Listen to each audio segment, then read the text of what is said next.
যশোরের ঝিকরগাছায় বিয়ের প্রস্তাবে রাজি না হওয়ায় নারীর ওপর অ্যাসিড ছুঁড়ে মেরেছে এক দুর্বৃত্ত। এতে ওই নারী, তার ছেলে এবং মা দগ্ধ হয়েছেন। বৃহস্পতিবার রাতে উপজেলার গদখালি গ্রামে এই ঘটনা ঘটে। বান্ডেল থাকলে প্রতি সেনমানিতে টাকা বাঁচবে। বিকাশ সেনমানি বান্ডিল কিনে জিতুন প্রতি লেনদেনে।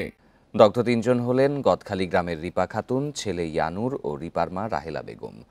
পুলিশ জানিয়েছে, ঝিকরগাছার মঠবাড়ি গ্রামের জসিমউদ্দিন পাশের গদখালি গ্রামের রিপাকে কিছুদিন ধরে বিয়ের প্রস্তাব দিয়ে আসছিল, কিন্তু রিপা রাজি না হওয়ায় রাতে তাদের বাড়ির জানালা দিয়ে অ্যাসিড ছুঁড়ে মারে জসিম।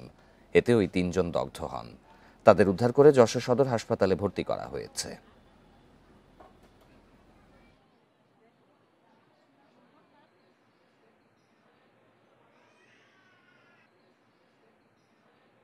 এখন আশঙ্কা মুক্ত বলা যায়। হ্যাঁ, বাচ্চার অবস্থাও আশঙ্কা মুক্ত বলা যায়, অথবা একটু ভোগান্তির শিকার হবে, আশঙ্কা মুক্ত। আর আমাদের কনসালটেন্ট যারা আছে ভিতরে, ওনারা ওয়ার্ডে ভর্তি আছে।